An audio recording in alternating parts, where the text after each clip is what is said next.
के सदस्य घर को फूलों और पत्तों से सजाने में लगे थे। पिंकू बहुत उत्सुक था और खुशी से अपने पापा के पास गया जो दरवाजे पर फूल लगा रहे थे। पापा, आज क्या खास है?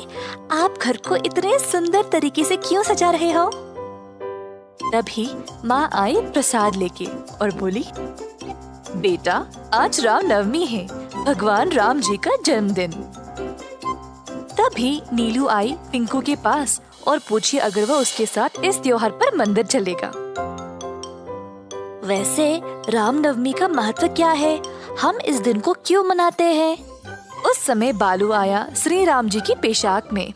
मैं बताऊंगा कहानी, मैं बताऊंगा।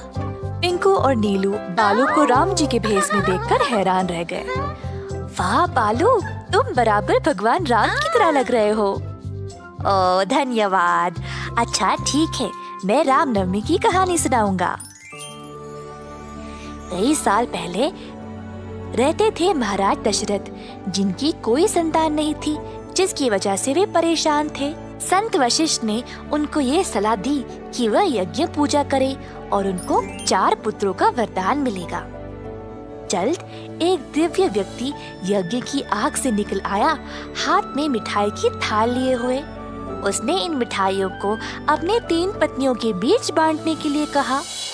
जल्द कौशल्या ने एक पुत्र को जन्म दिया, जिसको राम का नाम दिया गया। वह अपने तीनों भाइयों के साथ एक दूसरे के लिए प्रेम और आदर के साथ बड़ा हुआ। तो राम जी का जन्मदिन रामनवमी के नाम से मनाया जाता है। हो, तो रामनवमी का त्योहार कैसे मनाया जाता है? हम बोलेंगे। मम्मी मुझे और बाकी लोगों को सुबह सवेरे जगाती है। फिर हम सब सुबह की रस्म रिवाज करते हैं और सूर्य को प्रार्थना करते हैं। और पता है, सारे मंदिर और घर इतने सुंदर तरीके से सजाए जाते हैं। मेरी मम्मी मुझे भजन कीर्तन सुनने के लिए मंदिर ले जाती है, प्रभु राम के जन्म के जश्न में। और मुझे तो गाना कितना पसंद है। और फिर मंदिर के पुजारी मजेदार मिठाइयाँ और फल सब भक्तों में बांटते हैं। मेरी मम्मी स्वादिष्ट पानका बनाती है हर साल इस त्योहार पे। बहुत ही मजेदार होता है। आज मैं तुम लोगों को पिलाऊंगा। और पिंकू की मम्मी ने सबको पानका पिलाया। हम सब इस दिन पे उपवास रखते हैं भगवान राम जी को प्रसन्न करने के लिए। हे, मेरी मम्मी भी उपवास रखती है। और इसके अलावा आज केवल राम भगवान का जन्मदिन ही नहीं, बल्कि राम और सीता का विवाह भी हुआ था। आज के दिन सीताराम कल्याण उत्सव भी मनाया जाता है। मैं तुम सबको सीताराम विवाह की कहानी सुनाती हूँ। एक बार था एक राजा जिनका महाराज, जो सीता के पिताश्री थे। जब सीता विवाह की लायक हुई, तब उसके पिताश्री ने उसके लिए एक स्वयंवर का प्रबंध किया। जो भी शिव धनुष एक भारी धनुष को तोड़ पाएगा, वही सीता के लिए योग्य होगा। बहुत सारे राजकुमार कई राज्यों से आए स्वयंवर के लिए। सीता के हाथ के लिए अन्य धर्मों और संस्कृतियों से आए राजकुमार, परंतु कोई भी शिव धनुष को उठा नहीं पाया। बहुत बलवान पुरुष भी थे, पर बहुत कोशिश करने के बाद भी कोई सफल नहीं हो पाया। उस समय राम और लक्ष्मण उधर आए अपने गुरु वशिष्ठ के साथ शिव धनुष को देखने के लिए।